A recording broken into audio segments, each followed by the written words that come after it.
इस समय हम देश के इकलौते केबल स्टेड रेलवे पुल के ऊपर मौजूद हैं। यह है अंजी ब्रिज। अंजी ब्रिज का काम अंतिम चरण में है। आइए हम आपको दिखाते हैं कि कैसा है यह रेलवे पुल। यूएसबीआरएल के तहत इसको बनाया जा रहा है और अगर इसकी कीमत की बात करें तो तकरीबन पौने 400 करोड़ रुपए इसकी लागत आई है। तो यहाँ पर लंबे लंबे केबल्स हैं जिनको लगाया गया है, क्योंकि यह पूरा का पूरा पुल केबल्स पर टिका हुआ है। और यहाँ पर जो केबल्स लगाए गए हैं वो हम आपको दिखा रहे हैं। और ये केबल्स, अगर इनकी संख्या की बात करें तो 96 केबल्स हैं और इन केबल्स की लंबाई अलग अलग है। जिस छोर पर मैं खड़ा हूं, इस छोर को कहीं ना कहीं सीधा सीधा कहा जा सकता है रियासी एंड, यानी यह रेलवे लाइन आगे जब जाएगी तो सीधा रियासी जाएगी। और इस डायरेक्शन में अगर हम बात करें तो कटरा के लिए यह लाइन जाएगी।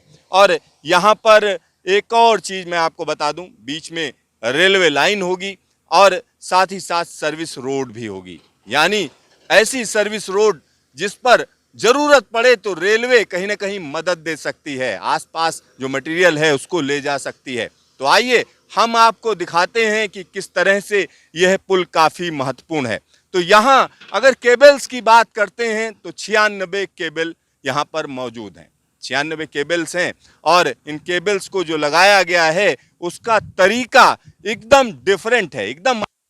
और अलग होने के पीछे जो वजह बताई जाती है वो ये है क्योंकि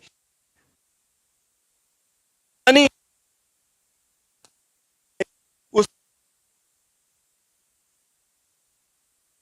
केबल्स लगाए गए हैं। अगर इनके बीच की डिस्टेंस की अगर हम बात करते हैं तो ये शुरुआत में जो केबल्स लगाए गए हैं इनमें जो डिस्टेंस है वो काफी पास पास रखे गए हैं।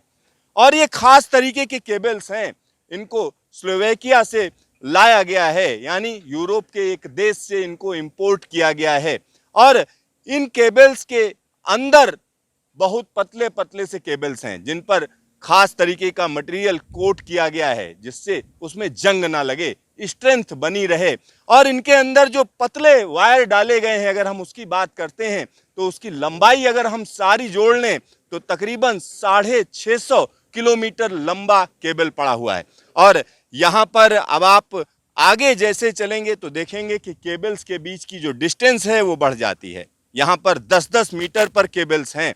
और इस पूरे के पूरे पुल की एक और बड़ी खासियत है, वो खासियत है कि जब यहाँ पर तेज रफ्तार हवाएं चलेंगी तो इस पर कोई असर नहीं पड़ेगा, क्योंकि जिस तरीके का ये इलाका है इसमें फनल इफेक्ट आता है, यानी जब हवाएं तेज होती हैं तो कहीं ना कहीं जैसे आप देखते हैं कि हवाई जहाज हवा में उड़ जाता है, उस तरीके की स्थिति पैदा होती है, उस तरीके के फोर्सेज पैदा होते हैं जिससे इस पुल को खतरा पैदा हो सकता है। तो इसके लिए जो टेक्निकल एक्सपर्टीज है वो ली गई और यहाँ पर जो ये पुल बनाया गया है इसमें जो मैक्सिमम रफ्तार की अगर हम बात करते हैं तो 213 kmph के लिए यह पुल पूरी तरीके से मुफीद है। दूसरी चीज एक और मैं आपको यहाँ पर बताना चाहूँगा कि ये इलाका दुर्गम है। दुर्गम इसलिए क्योंकि आसपास की जो आबादी है वो काफ़ी कम है, साथ ही साथ यहाँ पर पहुँचना आसान नहीं है। लिहाजा रेलवे ने यहाँ पर आने जाने के लिए हम कह सकते हैं कि एक्सेस रोड बनाई हैं। यहाँ आसपास जो आप पहाड़ देख रहे हैं इन पर जो सड़कें बनाई गई हैं वो कहीं ना कहीं रेलवे ने बनाई हैं। और नीचे की तरफ अगर आप नज़र डालेंगे तो एक नदी बहती हुई नजर आ रही है जिसको अंजी नाला भी बोलते हैं, अंजी नदी भी बोलते हैं। तो ये नदी कहीं ना कहीं आगे जाकर चेनाब में मिल जाती है। तो ये जगह अपने आप में बिल्कुल डिफरेंट है क्योंकि यहाँ की जियोलॉजी डिफरेंट है। साथ ही साथ एक और चीज़ मैं यहाँ पर आपको बताना चाहूँगा, ये पुल इसलिए खास हो जाता है क्योंकि इसके बीच का हिस्सा आप देखिए किस तरीके से ये हिस्सा ऐसा लगता है उल्टा वाई हो। इसको इस तरीके का आकार दिया गया है कि यह पुल जब तेज रफ्तार हवाएं चल रही हों तो इस पर कोई असर ना पड़े। साथ ही साथ यहाँ पर भूकंप के लिहाज से भी तमाम चीज़ों को ध्यान रखा गया है। जो डिज़ाइन किया गया है उसमें यह ध्यान रखा गया है कि वाइब्रेशन कम हो और अगर कोई बड़ा भूकंप आता है तो किस तरीके से यह पुल सुरक्षित रहेगा उसका भी खास ख्याल रखा गया है। पुल की जो डिजाइन है वो बाहर की कंपनियों ने की है।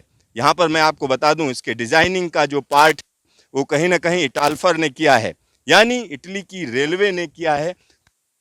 उस लिहाज से भी अलग हो जाता है। और यहाँ आप देखिए किस तरीके से केबल्स की जो डिस्टेंस है वो और ज़्यादा बढ़ी है।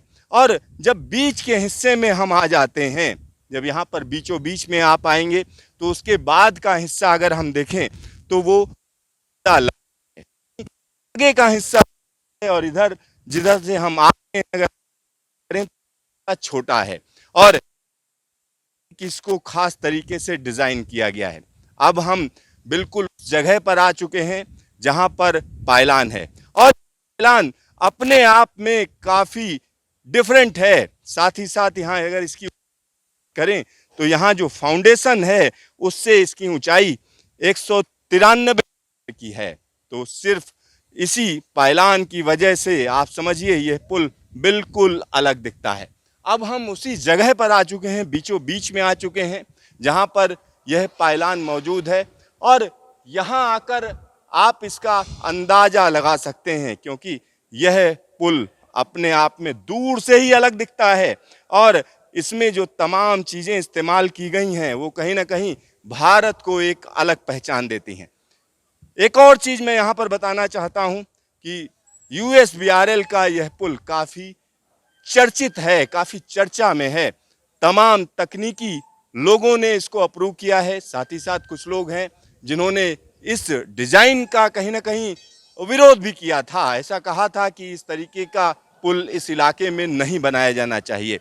लेकिन अब यह पुल पूरी तरीके से अंतिम चरण में है, अंतिम रूप दिया जा रहा है। ऐसी उम्मीद की जा सकती है कि नवंबर तक यह काम पूरा कर लिया जाएगा और जिस जगह पर मैं खड़ा हूं यहां पर रेलवे लाइन बिछा दी जाएगी। कैमरामैन हीरा मंडल के साथ सिद्धार्थ, न्यूज स्टेशन, अंजी ब्रिज।